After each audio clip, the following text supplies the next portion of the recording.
하나님 말씀 출애굽기 17장 19절 한 절만 다 같이 한 목소리로 읽겠습니다. 시작. 성막에서 쓰는 모든 기구와 그 말뚝과 뜰의 포장 말뚝을 다 노수로 할지니라. 아멘. 성막의 울타리가 주는 영적 의미에 대해서 계속해서 말씀의 은혜를 나누도록 하겠습니다. 성막에서 쓰는 모든 기구와 그 말뚝과 뜰의 포장 말뚝을 다 노수로 할지니, 성막은 하나님께서 설계하신 대로 모세와 하나님의 사람들을 통하여 짓겠기 때문에 성막의 기구 하나하나는 다 영적 의미가 다 있는 것입니다. 그래서 저번에 말씀드린 것처럼 울타리 의미는 예수 그리스도의 십자가의 구속의 견고한 사랑을 나타내 주는 것이다. 울타리를 통해서 하나님의 특별한 은혜를 경험하고 은혜들을 볼 수가 있겠다. 그래서 그 은혜들이 뭐냐? 주님께서 하나님의 사람들을 보호해 주시고 안전을 지켜 주시고, 주님의 소유물이기 때문에 하나님께서 책임지시고 인도하신다는 것입니다. 그 다음에 이 기둥의 갈고리와 가름대를 만들되, 이 기둥과 갈고리와 이 가름대의 의미가 도대체 뭐냐? 그리고 기둥의 갈고리와 가름대를 은으로 만들라고 하는 이유가 과연 뭘까? 그리고 기둥 끝 부분부터 시작해서 모든 것이 다 하나님의 의도가 있고 영적인 의미가 있도록 하나님 다 설계하신 것이다. 그래서 기둥 위 끝 부분에는 갈고리와 양편으로 두 개씩 있는데, 그래서 그것은 왜 하나님께서 기둥 위 끝 부분에다 이 갈고리가 양편으로 두 개씩 만들려고 했고 두 개씩 만들었던 이유가 뭐냐? 그것은 세마포를 그을 수 있게 해주는 기능의 역할을 하기 때문에 그런 거예요. 또 노끈으로 양편 고리에 걸고 말뚝을 메어 어떤 바람에도 넘어지지 않도록 하나님의 의도를 가지고 설계한 겁니다. 그리고 가름대는 기둥과 기둥 사이를 고정시켜주는 역할을 하는 것이 이 가름대가 하는 일입니다. 이 가름대와 이 가름대는 모두 은으로 만들어라 라고 말씀하셨어요. 갈고리와 가름대 이 두 가지의 장치가 울타리를 튼튼히 잡아주는 역할이기 때문에 울타리가 이 편이나 저편이나 기울이지 않을 수 있도록 하나님께서 이렇게 설계하신 것입니다. 이것이 말해주는 것이 도대체 뭐냐?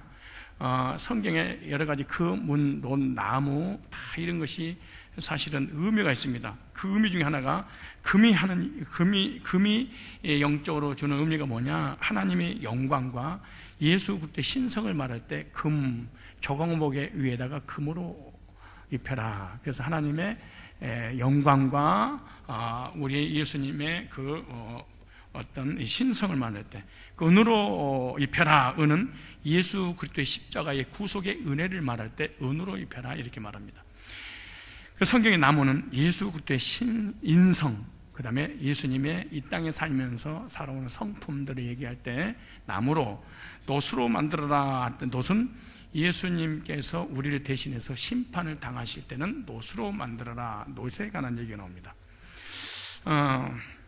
그래서 이 하나님께서 성막을 지으라고 말씀하신 모든 내용에 관한 부분은 우리하고 직접적으로 연결되어 있고 다 의미가 있다 그 말이에요. 그래서 은으로 만들어라, 은으로 입혀라, 하나님의 특별한 구속의 은혜를 가르치기 위해서 은으로 만들어라. 우리 성도들이 하나님의 은혜 안에 살도록 하시고자 주신 하나님의 특별한 은혜로서 은갈고리는 하나님이 붙드신 은혜요, 섭리적 사랑이요, 또 잘못된 길로 갈 때 하나님이 때로는 징계를 통해서 잡아주는 역할을 하는 겁니다. 그래서 가름대는 하나님의 교회, 그리스도의 지체를 통해 주시는 여러 신령한 직분과 은사들을 적용할 때 이렇게 적용할 수도 있습니다. 이 두 가지가 있을 때 우리의 신앙이 견고해지게 되는데, 이 사랑이 우리를 붙드시기에 우리는 영원하고 안전하게 되는 것입니다. 하나님께서 성막을 지으라고 하는 것은 하나님께서 직접적으로 역사를 하시기도 하지만 교회를 통해서 간접적으로 내가 순탄한 영적 생활을 할 수 있도록 역사하시고 이끄시기 때문에 하나님은 직접적으로도 역사하시지만은 간접적으로도 이 교회 공동체 안에서 교회를 통해서 하나님께서 하나님의 백성들을 인도하시겠다는 하나님의 의도가 여기 있는 거예요. 그래서 성도들에게 있어서 가장 하나님의 징계로 인해서 고통의 때가 있을 수 있다면 그것은 안정된 신앙생활을 할 수 있는 교회를 정하지 못하고 방황할 때다, 이렇게 생각하면 됩니다. 그래서 구원받은 성도나 구원받지 못한 사람들이 이렇게 징계를 당하고 고통을 당할 때는 하나님의 교회에서 보호를 받지 못하고 있구나, 하나님께서 교회를 통해서 간접적으로 지켜주시고 보호하시고 막아주시고 은혜 베푸시고 광야의 그 비바람과 모든 땡볕과 더위와 추위 모든 것으로도 보호해 주는 것이 이 성막이었다면, 교회는 하나님께서 교회를 통해서 간접적으로 하나님 백성들을 보호하시겠다는 것이잖아요. 지켜주시겠다는 거잖아요. 근데 교회가 없어. 직분도 없고 자기 교회관도 없고 자기가 그 안에 처소도 없어. 그럼 영적으로 방황하게 되고, 그렇게 될 때 하나님의 징계를 당하게 된다, 그 말입니다. 또 하나는 오늘 27장 19절에 보면 성막에서 쓰는 모든 기구와 그 말뚝과 뜰의 포장 말뚝을 다 노수로 할지니라. 말뚝과 또 여러 가지 줄이 주는 영적 의미가 있습니다. 울타리의 말뚝은 노수로 만들었습니다. 울타리의 말뚝은 녹기둥에 안과 밖에 땅에 다 박혀 있습니다. 이 말뚝이니까 땅에 박히는데 목적을 가지고 만들었을 거 아니겠습니까? 그래서 울타리의 말뚝은 정 위치에 있어라. 울타리의 줄은 녹기둥과 말뚝을 튼튼하게 연결시켜 주는 것이 울타리의 줄이 하는 일입니다. 그렇다면 이 말뚝과 줄이 주는 영적인 의미가 있어요. 그게 뭐냐? 말뚝은 예수 그리스도의 인성과 신성을 의미하는 것이 바로 말뚝의 의미가 있습니다. 왜냐 그러면은 민수기 21장 4절로 9절에 보면 놋은 예수 그리스도의 구속을 통해서 우리 심판의 문제가 해결되는 것을 민수기 21장 4절 이하에 계속해서 나오는 내용입니다. 그런데 말뚝은 땅속에 들어간 부분과 지면 위로 나온 부분으로 이 구분이 되어질 거 아니겠습니까? 그래서 땅속에 들어간 부분은 예수님의 인성을 의미하는 것입니다. 즉 예수님께서 십자가에 못 박혀 피 흘려 죽으시고 3일 동안 무덤 속에 장사 지내신 예수님의 인성으로 오셔서 죽으신 것을 얘기할 때 말뚝을 땅으로 박혀라 라고 하는 겁니다. 지면 위로 나온 이 부분은요, 무덤 문을 여시고 3일 후에 부활하신 예수 그리스도의 신성을 의미할 때 바로 지면 위에 올라온, 땅속에 묻혀진 것이 인성이요, 땅 위로 올라온 것은 신성인데, 예수님의 죽으심과 부활을 통해서 우리 모든 죄와 저주와 사망과 심판의 문제를 해결하셔 주심으로 우리를 구속해 주시고 구원의 은총을 베풀어 주신 내용이 바로 이 말뚝이 주는 그런 의미입니다. 무슨 말이냐? 예수님은 인성과 신성 두 가지를 가지고 계신 분이다, 그 말입니다. 이 인성과 신성에 대해서 둘 중에 한 가지만 부인하면 이단이라 이렇게 말하는 거예요. 그래서 예수님은 완전하신 하나님이시면서 완전하신 사람이셨다. 그래서 요한복음 1장 14절에 하나님께서 사람의 몸을 입고 이 땅에 오셨다, 그렇게 말해요. 어떤 사람은 예수님의 인성을 믿는데 신성은 믿지 않는 교파도 있어요. 신성을 믿는데 인성을 믿지 않는 교파도 있죠. 이 둘 중에 하나만 부인해도 우리의 구원의 역사가 일어나지 않게 되는 거예요. 그런데 인성과 신성을 가지고 오신 그분이 하시는 역할이 뭐냐? 하나님이 사람의 몸을 입고 이 땅에 오셔서 십자가에 죽으시고 우리의 죄 문제를 처리하시고 대신 내가 받아야 할 심판을 예수님 대신 받으시고 예수님의 부활하심으로 우리를 의롭게 해주셔서 하나님의 자녀가 되어 구원의 역사를 이루신다는 내용이 바로 말뚝에 박히는 육신의 죽음과 신성을 가지고 부활에, 부활하신 그 주님께서 우리를 의인이라고 선언해 주시는 하나님의 영적인 의미와 의도가 말뚝이라는 이곳에 엄청 기품이 있다는 거예요. 그래서 성도들도 예수를 구주로 영접하고 믿음으로 성령을 받아서 거듭나게 되면은 구원받은 사람에게는 인성과 신성을 가지고 있다, 이렇게 생각하면 됩니다. 즉 예수님이 하시는 모든 이 땅의 공생의 구속사는 구원받은 성도들에게 연결시켜 주시려고 예수님의 모형도로 우리에게 보여주시는 거예요. 그래서 이 신앙생활이라고 하는 것은 옛사람, 인성은 죽고 그 말입니다. 참 중요해요. 신앙생활이 뭐냐? 예수님을 통해서 거듭나서 구원받아서 하나님 백성이 되면 신성은 살고 인성은 죽여라 그 말입니다. 내 견해나 내 인본주의나 내 생각이나 내 사상이나 철학이나 내 자존심, 인간의 욕정, 욕구, 욕망 이것은 죽이고 내 속에 신성이 살아나야 되지 않겠냐. 그래서 구원받기 전까지는 인성적인 것만 발달됐습니다. 이성만 발달됐습니다.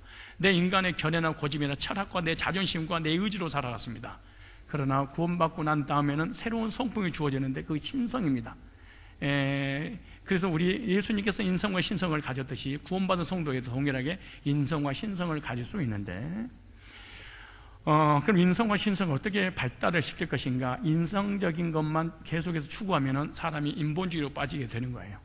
그래서 이 혼을 개발하는 것을 차단하고 영이 개발될 수 있는 것을 자꾸 해야 됩니다. 예를 들어서 세상적으로 영화를 보고 스포츠를 하고 세상적으로 계속 나가면은 인성이 계속해서 발달되게 돼 있어요. 공부도 하면 계속 인성이 발달되는 거야 이게.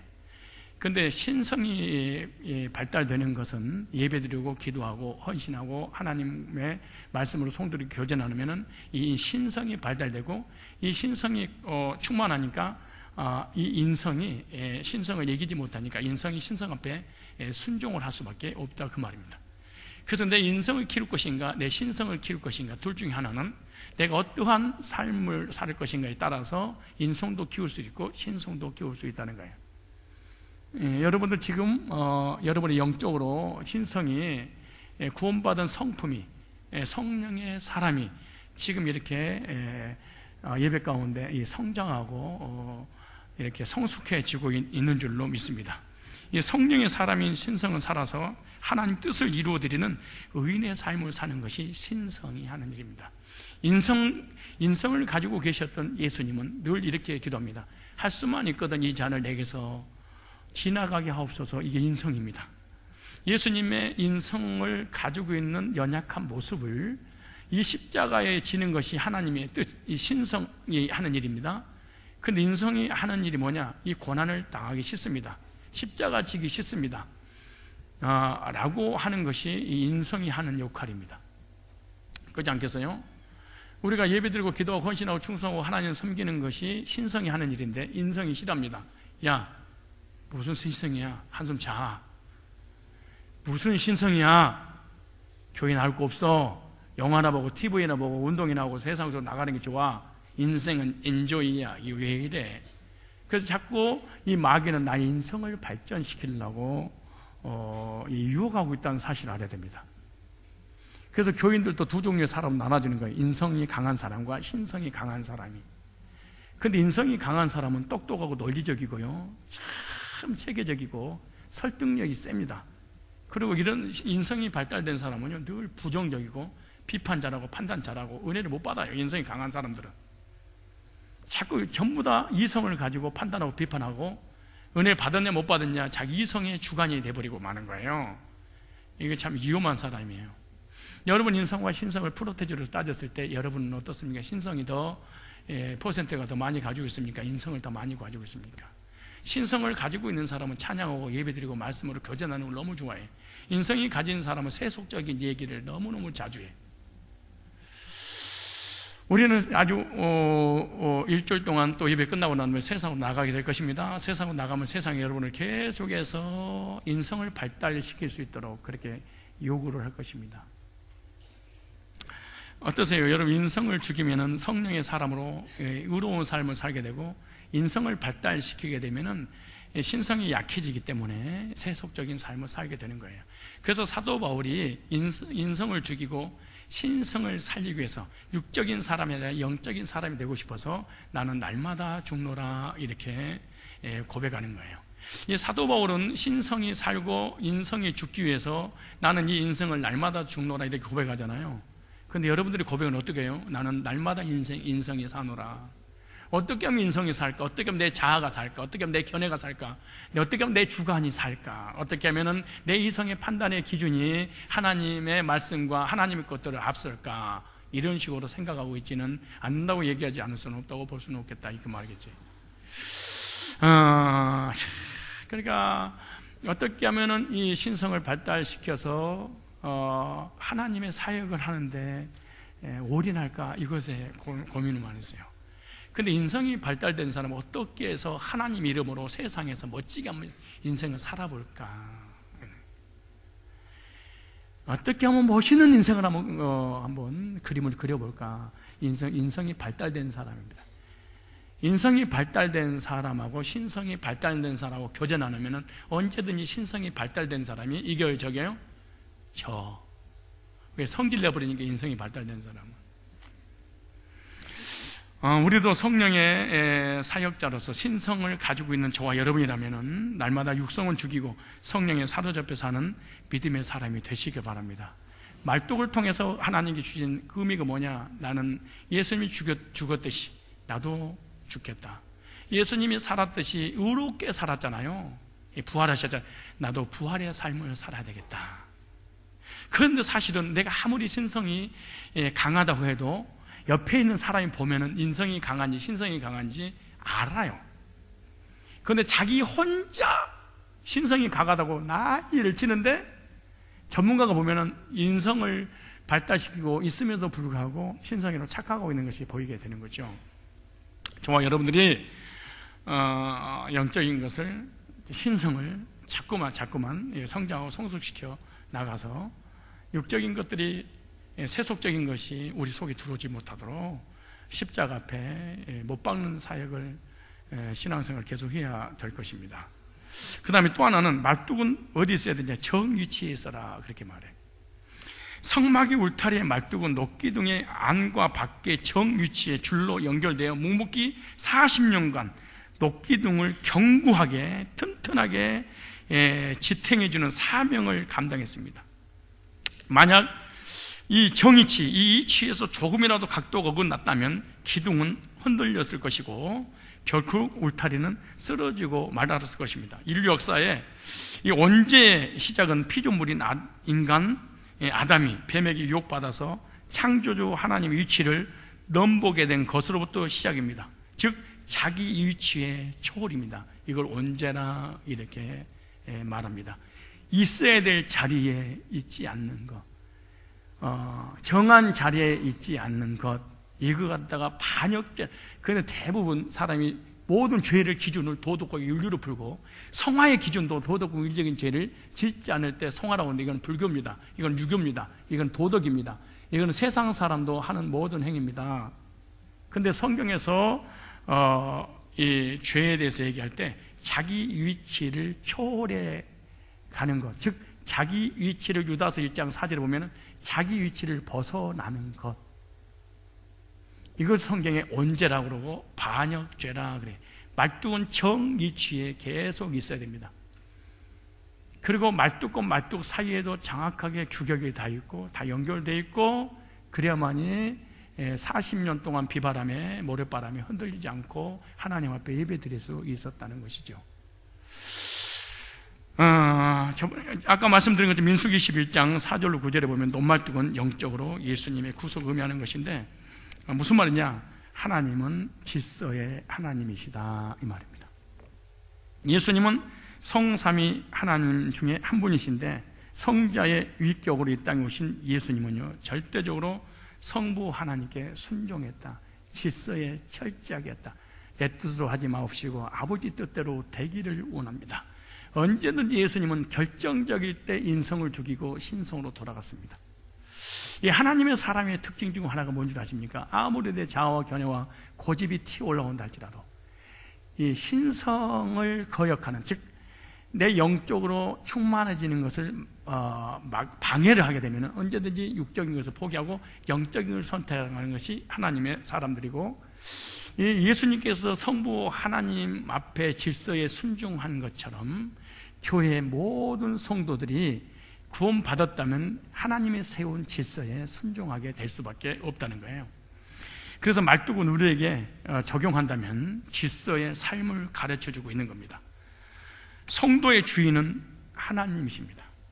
그 다음에 교회의 주인은 예수님이십니다. 예수님은 우리의 주인이시고 예수님 우리의 왕이 되신 분입니다. 우리는 예수님의 종입니다. 과연 내 안에서, 나의 가정과 교회 안에서 오직 주님만이 주인으로 왕으로 선민받고 계신지 점검을 해볼 필요가 있습니다. 말뚝이 정위치에 있는 것처럼 나도 정위치에 있고 정위치에 있는 하나님의 것들을 인정하고 있는가? 만약에 이걸 인정하지 않으면 이걸 반역죄를 저질렀다 이 말. 무서운 죄를 짓는데 자기는 이것이 옳다고 생각하기 때문에 양심의 가책을 받지 않아 저주받으면서도 예수님을 믿는다면서 언제나 내가 주인이고 내가 왕이 되었어. 도리어 예수님을 종으로 삼아서 내 멋대로 예수님을 끌고 다니고 있지 않는가 확인해 볼 필요가 있어요. 이제는 주님만을 나의 삶의 유일한 구주로, 목자로, 주인으로, 왕으로 섬기는 우리들이 되어야 될 줄로 믿습니다. 성도의 가정 안에서도 사실은 질서가 있어야지. 광야에 40년 동안 모래바람에 견뎠던 것처럼 이혼하지 않고 가정이 사실은 행복합니다. 왜 가정이 깨지냐? 그게 왜냐? 질서에 순종을 하지 않습니다.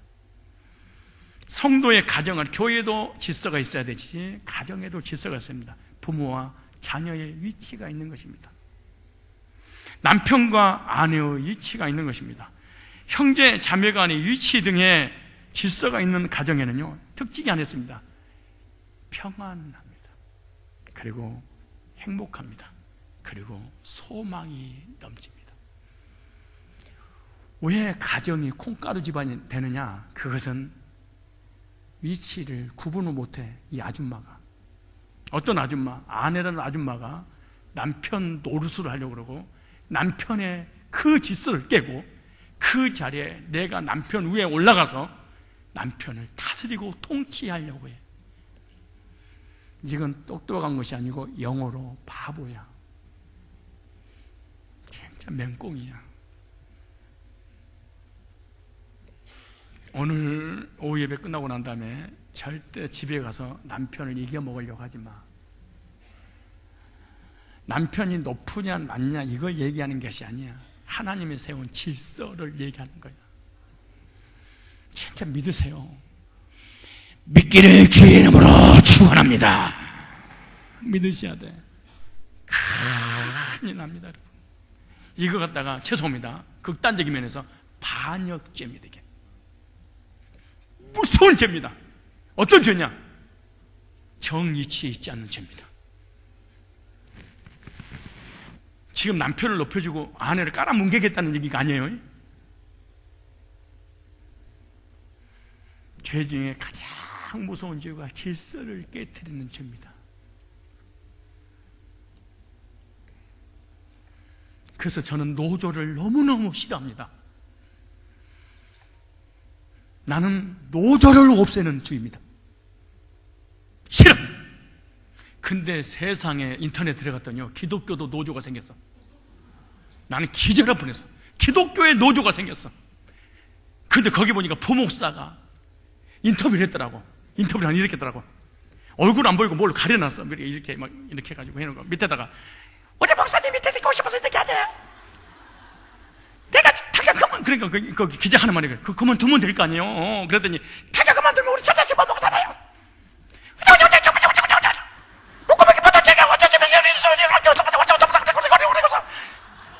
아니 세상에, 아니 다 이 기독교 목사가 밑에다가 전도사고 하나 돼서 노조로 만들었어. 기독교는 돈 버는 데가 아니에요. 식권이 많아 얼굴 가지고 다 책까지 버리고 학교 버리고 중학교 버리고 고등학교 버리고 대학교 버리고 어떻게 살아요? 그리고 밑에 자막으로 나왔으니까 얘는 기억하라지. 돈 벌려고 너 전도사해? 돈 벌려고 목사해? 우리 형님이 그러는 거야. 나한테 돌아가셨는데 I am sorry. 나한테 그런 거야. 성도가 많으니까 야, 돈 너무 많이 벌겠다. 아, 형님이 나한테 그러더라니까. 그래서 형님, 교회는 돈 버는 데가 아니에요. 봉사직입니다. 섬기는 것이죠. 노조, 정교조 이런 게 나한테 싫어합니다. 기독교인들은 왜 그런 행위를 이거는 반역죄하냐? 하나님의 질서가 믿어지지 않는 거야. 하나님이 세운 가정의 질서, 회사의 질서, 교회의 질서, 내 인생의 삶의 만남의 질서가 있는데 질서를 말뚝이 정의치 있어야 되는데 싫다는 거야. 이탈하고 싶다는 거야. 그럼 어떻게 되냐? 가정이 그래서 망하는 거야. 무너지고. 여러분, 남편을 괴롭히고 고통을 주고 바가지를 꾸고 이런 것이 믿음이 좋고 올바른 행위가 아니야. 남편을 사랑하고 축복하고 남편을 자랑하잖아요. 그럼 밖에서도 그 남편을 우러러봐. 아무나 못 건드려. 그 남편을. 진짜라니까.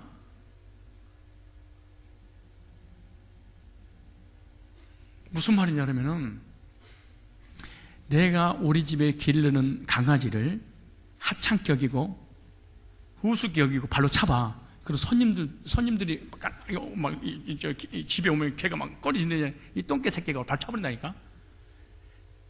주인이 애지중지 하잖아요. 그러면 탁 가대 손님들도 그 개를 애지중지해. 부모가 자녀들 우습게 여기고 비방하고 혼내고 그러잖아요. 그럼 다른 사람이 지나가면서 그러니까 그 새끼야 그럼 발로 차버리고 손으로 차려가. 이 새끼 아이고 그렇게 생겼어 이놈이. 그렇게 지나간 사람도.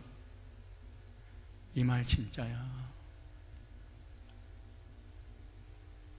아내가 남편을 높여주고 남편이 아내를 막 높여주고 인정해주고 그래야지 질서가 서지. 부모한테 막 댐비고 따지고 부모를 가리키려고 그러고.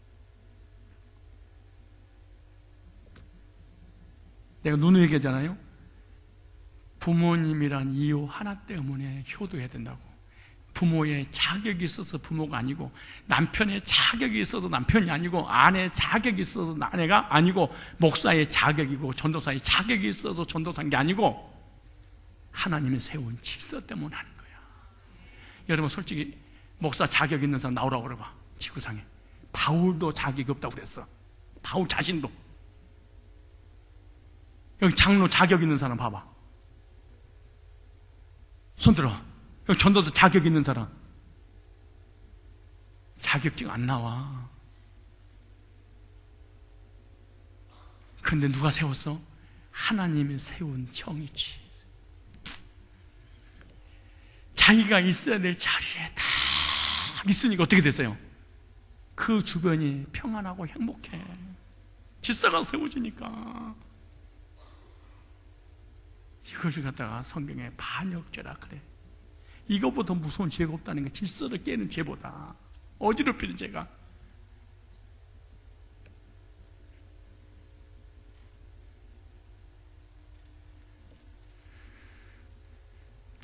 인사하세요.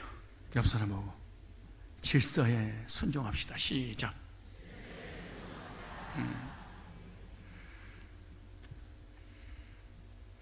오늘 집에 가서 남편 좋겠다. 이렇게 해줬는데도 남편을 때리고 혼내고 가르치려고 그러고. 이 사람은 하나님은 꼭 기도하세요. 지구에서 내려달라고. 그리고 틈만 나면 남편 자랑하세요. 딴 사람들한테. 그리고 아내를 자랑하고. 팔불출이잖아요. 제발 해라 좀. 나쁜 팔불출 왜 나빠? 왜 나쁜데요? 자식 자랑하고 아내 자랑하고 남편 자랑, 뭐가 나쁜데요? 나쁜 거예요?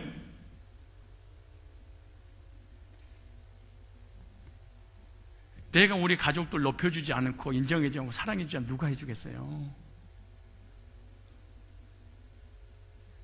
우리가 성도 자랑하지 않고 성도가 목회자 자랑하지 않고 주의종 자랑하지 않고 성도가 우리 장로님들 자랑하지 않으면 누가 해줘? 저 앞에 있는 교회가 자랑해줘요? 안 그러면 불교 스님이 자랑해주겠어? 안 그러면 스가 자랑해주겠어? 아니 누가 자랑하겠어? 우리가 안 하면. 우리 찬양대라든가 주의자님이라든가 여러 부서에서 일하잖아요. 그 사이가 하는 사람들에게 우리가 높여주지 않고 인정가지고 세워주지 않으면 누가 세워주겠냐고 생각. 누가 세워주겠어요? 우리끼리 안 세워주면. 하나님께서 이런 질서를 통해서 영광 받으시고 이 질서를 지키는 그런 가정과 직장과 교회를 통해서 하나님께서 복을 주시는 거야. 질서를 무너뜨리는 죄를 짓지 마라. 도의적인 죄, 여러 가지 삶의 죄를 지을 수 있어. 그런 질서 무너뜨리는 죄는 용서받을 수 없습니다. 그래서 성경에 나오죠. 부모에게 불효한 자는 독수리가 눈가를 빼버리라 그러잖아요. 무서운 일이야. 눈가를 빼버린대. 무슨 말이야? 네 미래에 배는 게 비전이 없을 거야, 그 말이야. 구원받지 않아도요, 부모님한테 잘하는 가정은요, 정말로 집안이 잘 되더라고. 정말로 잘 되더라고. 교회에서도 마찬가지야. 장로님들과 성도님들이 교회 오래 다니면서 영적인 부모님인 목회자들한테 잘하면 후손이 안 되는 걸 본 적이 없어. 후손이 잘 돼. 지금 나한테 잘하라는 거예요? 못하라는 거예요? 잘하라는 거잖아요. 적어야지. 뭘 적으려고 그래?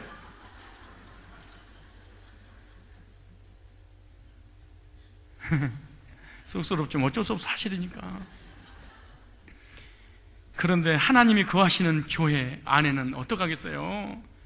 질서가 더 필요하지. 응? 목사님의 위치, 전도사님들의 위치, 장로님들의 위치, 권사님들의 위치, 집사님들의 위치가 분명하고 그 위치를 초월하지 않으면 맡은 직분에 충성할 수 있고 그 위치에 있을 수 있어요. 그런데 목사가, 장로가 목사 위치에 기 올라오려고 그래서 목사를 가르치고 목사를 견지하고, 아주 위험한 일이야. 성도가 전도사들을 혼내고, 전도사님 똑바로 하세요. 내가 누군 줄 알아요? 권사야. 막 혼내고 말이야. 응? 그러므로 하나님께 세운 질서 위치를 초월하지만 안 하면 정말로 평탄하고 평안하고 인생이 참 행복합니다. 교회는 날마다 부흥되겠죠. 이번에 650명인가 얘들까지 650명인가 체육대로 왔습니다. 처음부터 끝까지 자리를 뜨는 사람이 없이, 일사문란한 게 아니고 일사불란하게 그렇게 기쁘고 즐겁고 성령 충만한 어떤, 아니 무슨 체육대에 성령 충만할 수가 있어요? 나는 목회 20년 하면서 성령 충만한 체육대는 처음 봤어. 그리고 어르신, 할머니, 할아버지들 70, 80도 분들이 떼겠다고 나오는 거야. 할멈 같이 가, 먼저 가면 혼난다. 야, 전부 다 참. 우리 교회 이게 능력, 그래, 이종수 목사 나한테 찾아와서 그런 거야. 어저께 목사님 참 능력 있으시네요. 왜요? 그랬더니 목사님이 아니면 이렇게 많은 사람이 모여 있는가 생각해 보십시오.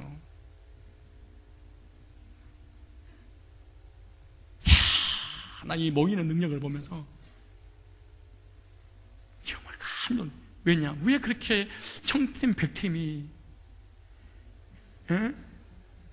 백천이, 청백이 그렇게 은혜스럽고 행복한 체육대회가 가능했는가?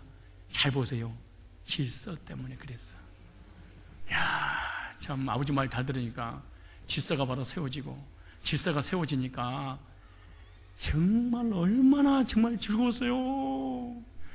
왜 그렇게 성도들이 목장에서, 어떤 기관에서, 교회에서, 가정에서 이 체육대회도 이렇게 행복할까? 있어야 될 자리에 사람 다 있어. 참 신기해. 있어야 될 사람이 그 자리에 딱 있어서 그 일을 잘 감당을 해. 그러니까 모든 질서 체제가 이루어지니까 아름다워 보이고, 그리고 하나가 되어서 얼마나 평안하고 행복합니까? 이게요. 중요한 게 뭐예요? 말뚝 같은 신앙, 말뚝 같은 헌신, 말뚝처럼 변함없이 충성할 때 그 모임은 행복한 거야. 자기가 있어야 될 자리에 있어야 되고, 있어야 할 자리에 있지 않으면 그때부터 이거는 반역죄에 속하는 거야, 이게. 그래서 그 죄이기 때문에, 왜냐 그래? 은혜가 없어. 행복이 없어. 평강이 없어. 왜? 정유치 없어서 그런 거야, 이게. 어떤 성도는 예수님을 믿는다고 하면서도 예수 말뚝이 아닌 사탄의 말뚝이 더 깊숙이 박혀져서 도둑질하고 사기치고 노름하고 분열하고 분쟁들을 일삼아, 이거는 사탄의 말뚝을 정의치에 깊이 박아놔서 그래. 교회 안에서도 주의 종과 성도들에게 상처 주는 사람, 이 사람은 사탄의 말뚝을 깊이 박아놨어. 사탄의 말뚝도요, 참 신기한 게 변함이 없어. 아니, 부정적인 사람은 시종여의를 하고, 원망불평한 사람은 왜 그놈의 말뚝이 안 박히는지. 어떤 부정적인 이 사탄의 말뚝은요, 대상이 없으면 밥 사줘가면서 원망불평을 해. 시간을 내서라도 이게 사탄의 말뚝에 박혀져 있는 사람에게는, 사탄의 말뚝에 박혀 있는 사람 모든 것을 부정적으로 보고 부정적으로 해석하고 질서를 깨트려버린 게 사탄의 말뚝을, 사탄의 믿음의 말뚝을 딱 박아버린 거야.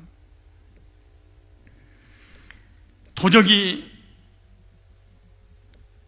말뚝이 중심에 박힌 사람, 신앙의 중심에 박힌 사람은요, 주일날을 도적질을 잘합니다.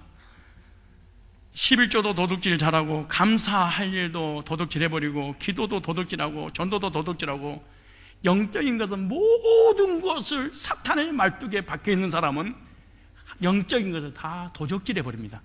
참 신기해요.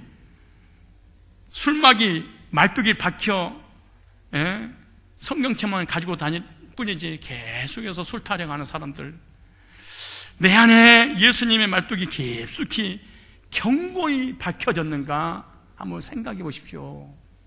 나는 사탄의 말뚝이 박혀있는 사람은, 이 사람은 절대로 은혜 생활을 하지 못해요. 신앙생활을 성공하지 못해요. 원망불평하니라고 인생을 다 허비해버리고 말아요. 그리고 영적인 것을 다 도둑질해버리고 육신적인 것만, 이성이 깨닫는 그것만 자꾸 발달을 시키려고 하게 된다, 그 말이에요.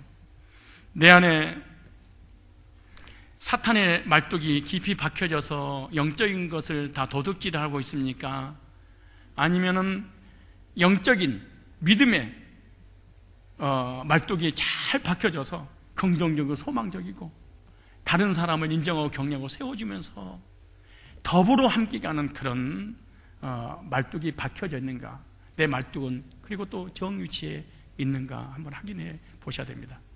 그렇지 않으면 지금 당장 가슴을 치고 통곡하면서 하나님 앞에 회개하면서, 하나님, 사탄의 말뚝을 뽑고 성령의 말뚝으로 하나님이 원하시는 그 정위치에 내가 있어서 가정도 행복하고 교회도 행복, 나 때문에 가족이 복을 받고 교회가 복을 받는 그런 은혜가 있기를 원합니다. 이제는 주님의 말뚝을 내 인생의 심장에 깊숙이 박으시기를 바랍니다. 내 심장 깊은 곳에 사탄의 말뚝을 박았다면 회개하고 예수님의 말뚝으로, 구속의 말뚝으로, 충성의 말뚝으로 변함없이 그 정위치에 있을 사람으로 바뀌어달라고 기도해야 될 줄 믿습니다. 그리고 이 세상적인 말뚝은 다 뽑아버려야 됩니다. 그리고 주님과 올바른 관계를 맺으며 살아야 됩니다. 예수님을 나의 구주로 왕으로 모시고 철저히 주님의 종으로서 충성하면서 살아가야 될 줄 믿습니다. 그 다음에 또 하나는 말뚝 같은 성도가 되겠다는 적용입니다. 말뚝은 40년을 광야에서 이름 없이 땅속에 박혀 주어진 사명만 묵묵히 충성을 다해서 감당을 했습니다. 40년 동안 누가 보든 안 보든, 인정하든 인정하지 않든 간에 빛이 있든 없든 40년 동안 변함없이 그 자리에서 묵묵히 자기 자리를 지킬 줄 아는 사람. 무슨 말이냐? 교회 안에서 나에게 주신 직분은 하나님께서 하나님의 종들을 통해서 주신 사명입니다. 이게 누가 하나님의 일을 작은 것으로 경홀히 여기냐고, 나도 그렇게 해서는 안 되고, 하나님도 내가 아무리 하나님 일을, 이게 그냥 작냐, 이거 얘기하는 게 아니에요. 어떤 일이 됐다 할지라도 작은 일을 맡았어도 경홀히 여기면 정말 하나님 앞에 책망 듣는 작은 일이라 할지라도 하나님 누가 인정하지 않는다 할지라도 그 일을 하고 있다면 하나님이 기뻐하시는 하나님의 사람이 될 줄로 믿습니다. 혹시 교회에서 주신 직분들을 우습게 여기고 내동댕이 쳐버린 적은 없는지 한번 생각해 보세요. 한번 생각해 보세요. 하나님이 너에게 주신 것인데 기분 좋으면 그 일을 하고 기분 나쁘면 안 해버리고, 교회에서 임명받은 직분은요, 세상의 대통령직과도 바꿀 수 없는 하나님이 주신 귀중한 사명인 것을 알아야 됩니다.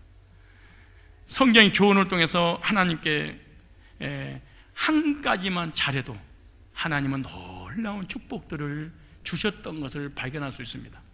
예를 들어서 사라와 가불은요, 빵 한 조각을 엘리야에게 준 것 때문에 3년간의 가문 기간 동안에 쌀통에 쌀이, 밀가루통에 밀가루가 떨어지지 않았대. 떡 한 조각, 빵 한 조각을 줬는데, 이야. 예수님이 직접 하신 말씀이죠. 복음을 전하는 종들에게 냉수 한 것으로도 대접한 자에게는 결단코 내가 상을 잃지 않겠다. 사소한 거, 우리가 보기에는 물 한 컵 주는 거 아무것도 아니야 이거. 근데 로또보다 더 큰 은혜와 상급을 주시겠다는 거예요, 하나님이. 내가 예를 들어서 주의 종도가 복음을 위해서 10,000원을 투자했는데 하늘나라 가서 1조로 바꿔서 오겠다는 거예요. 이게 내가 한 얘기가 아니고 성경에 이렇게 기록된 내용이잖아요. 교사 직분 잘 감당하고, 목자 직분들 잘 감당하고, 나는 여러분요, 하나님 주신 직분을 기분 좋다고 하고 기분 안 좋다고 안 하고, 신경질 난다고 때려치고 시험 든다고 때려치고,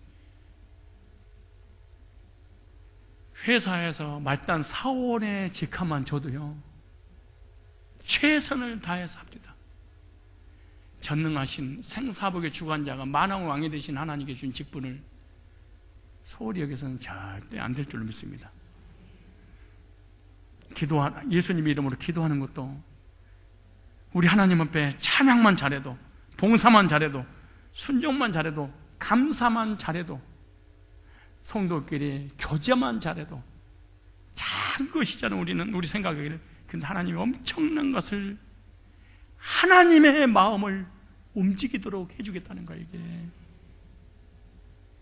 말뚝 같은 성도, 말뚝 같은 장로를 보면요, 사탄의 말뚝 속에 박혀있는 집사들이 볼 때 그런 거예요. 저 물장로 같아. 저 목사가 독지하도록 견제를 안 하고 있어. 네가 장로야. 그러고 막 부축해서 교회를 혼란을 일으키는 거예요.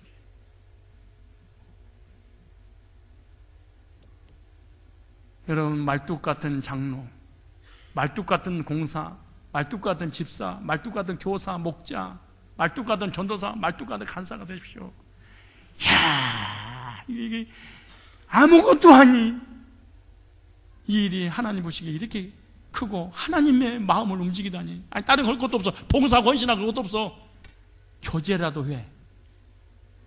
그것도 방언 받는 거 막 은사 받고 막 이런 교제 말고, 하나님이 기뻐하시는 교제만 해도 사람을 살리는 것이잖아요. 그러니까 하나님께서 하나님 마음을 움직여서 하나님 보좌로 움직이는 거예요, 이게요.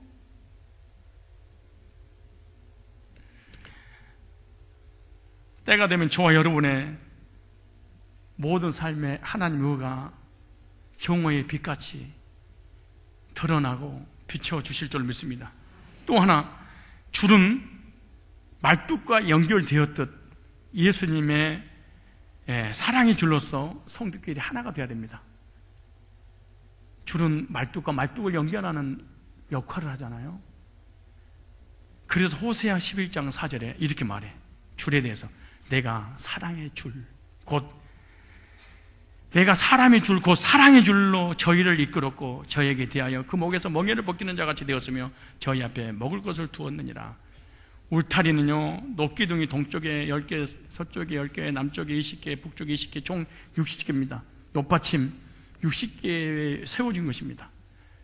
기둥 가운데는 은으로 만든 가름대가 연결되었고, 녹기둥이 안과 밖에 양쪽으로 논말뚝을 박아서 줄로 튼튼하게 연결해서 울타리를 만들었습니다. 광야 40년간 악조건의 환경에서 이 울타리는요, 한 번도 흔들리거나 넘어진 적이 없이 견고했고, 성막을 보호하는 사명을 감당한 이유가, 그 이유가 뭐냐? 서로 연결고리에 의해서 이 줄로 연결시켜놨기 때문에 가능합니다. 에베소서 4장 1절에 하나됨을 힘써 지키라. 복음으로, 주님의 사랑으로, 구속 은혜로 성도와 성도끼리 다 연결되어 있다는 거야. 복음의 통일성, 말씀의 통일성, 은혜의 통일성, 이 교제가, 주제가 하나야. 오직 예수님, 하나님 연결되어 있다는 거야. 이게 광야 같은 세상에서 넘어지거나 쓰러지지 않고 주신 사명을 감당하며 승리하는 교회와 성도가 되려면 예수 그리스도 안에서 교회와 목사와 성도와 장로와 모든 각 기관과 구역이 하나로 연결되어 뭉쳐질 때에 어떤 환경이든지 거뜬히 이겨내어 승리의 삶을 살게 될 줄로 믿습니다. 나는 목사님과 사랑의 복음의 줄로 연결되어 있는가? 나는 장로님들과 연결되었는가? 우리 전도사님들과 연결되었는가? 나는 성도들과 사랑의 줄로 연결되었는가? 아니면 연결돼서 은혜를 받고 견고한 믿음을 가지고 있는 것이 꼴보기 싫어서 가서 그냥 밧줄을 잘라버리는가? 안 그래 뿔로 그냥 받아버리는가? 여러분은 연결되는 그 견고한 줄이 시기나고 질투내서 잘라버리는 악행을 저지르고 있는가? 아니면은 우리 이번에 밧줄 산지가 몇 년 됐다고 그러지, 김 장로님? 밧줄? 이렇게 이거 뭐야 이거? 줄다리기 이거 했잖아, 청백팀이. 근데 세상에 하나님의 은혜지 또 감사지. 생각해보니까 다 감사야. 우리 70, 80 먹은 노인네들 그때 와가지고 줄다리 할 때 그때 끊어져서 어떡할 뻔했냐고. 그러면 줄이 끊어지는 순간 팔목이 다 끊어졌을 거야. 어른들 70, 80대 되면 그냥 지나가면 톡 치면 무조건 부서지잖아. 왜 부서지는 거야? 다 써먹어서 칼슘 다 빠져나갔어. 근데 마침 20대 중고등부 얘네들 10층에서 떨어져도 까딱없는 애들, 얘네들이 자꾸 땡기는데 퍽 끊어져 버리는 거야. 그러니까 한 명도 다칠 사람이 없어.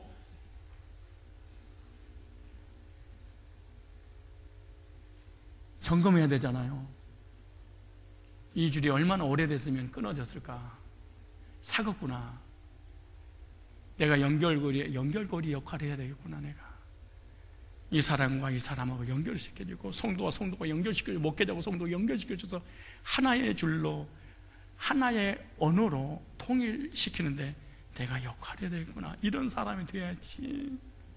이런 사람이 돼야지. 목사님, 나는요 성도를 만나기만 다 잘라버려요. 그냥 이게 무슨 병이 걸려서 그래? 아니 뭔 병이 걸려서 여러분만 가면서 교인들이 시험 들고. 이 사람은 사랑의 줄이 아니라 시기와 질투의 줄과 공동체 질서를 무너뜨리는 이런 줄이어서 그러는 거야.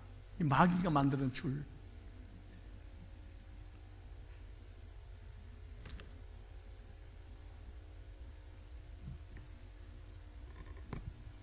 여러분과 제가 복음으로 성령으로 말씀으로 모든 메시지가 통일돼서 연결만 되어 있다면 절대로 이단 들어오지 못합니다.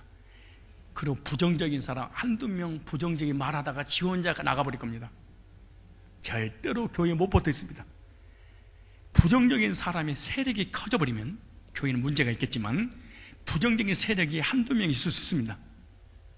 거듭나지 못한 사람들에 의해서. 그러면 그 사람은 싹 나가게 될 거예요. 그리고 못 붙어 있어. 왜? 사랑의 줄로 연결됐기 때문에.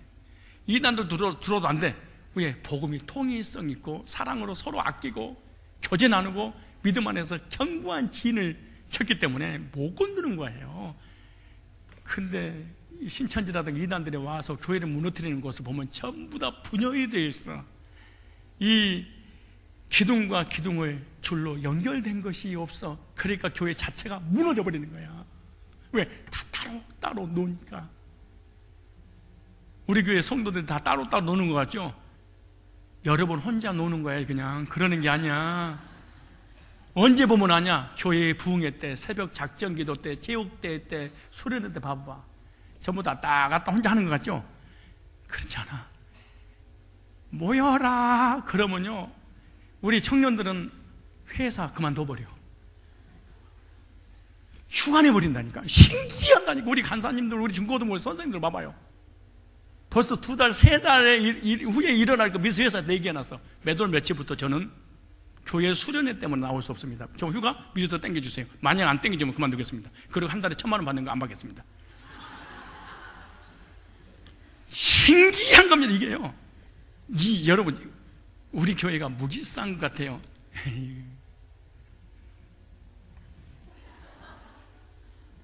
이게 태국식 인사입니다. 실수하신 겁니다.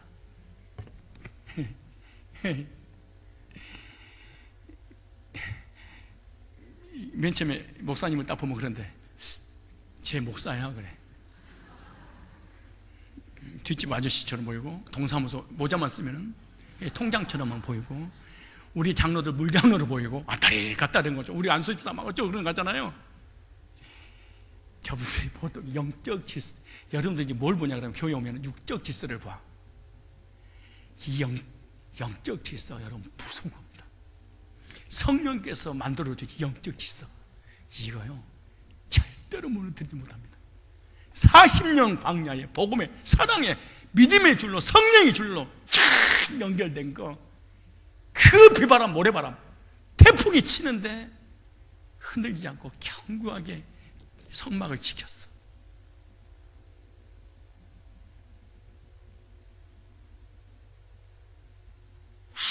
아무리 옳은 괴소를 해도 사랑이 없으면 울리는 깽가리와 소리는 징에 불과하다 그래. 사랑이 없으면. 그러므로 복음도 사랑이 없으면서 이 사람을 전해서 가르치려고 하면 안 돼. 그럼 상대방 기분 나쁘고 튀어버려. 내 아는 것을 전달하는 것이 아니라 사랑을 전달해 주는 거야. 복음의 전달자로서. 그럼 사람이 알아. 이 사람 나를 사랑하고 있구나. 근데 사람들이 교회를 다니고 지식이 쌓이면 느리래. 쟤는 모르니까 내가 가르쳐야지. 자꾸 이런 생각하는 거야.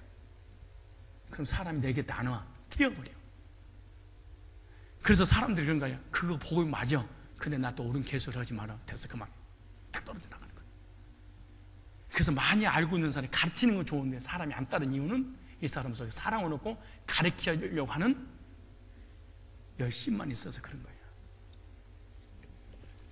교회에서, 회사에도, 여러분 목장에서도, 그리고 가정에서도 사랑의 줄로 연결이 돼야 됩니다. 부모와 자녀가, 남편과 아내가, 형제 자매가 가정에서도 연결이 되고, 예수 안에서도 믿음과 사랑과 성령과 말씀으로 하나가 될 때 사탄의 권세는 감히 흔들지 못하고 결국 승리하는 교회가 될 것이고, 직장이 될 것이고, 그리고 가정이 될 줄로 믿습니다. 내 의를 빛같이 나타내시며 내 공의를 정오에 빛같이 하시리로다. 내 의를 때가 되면 하나님께서 정오의 빛같이 드러내도록 하나님 해주신다고 그렇게 말씀하고 계십니다.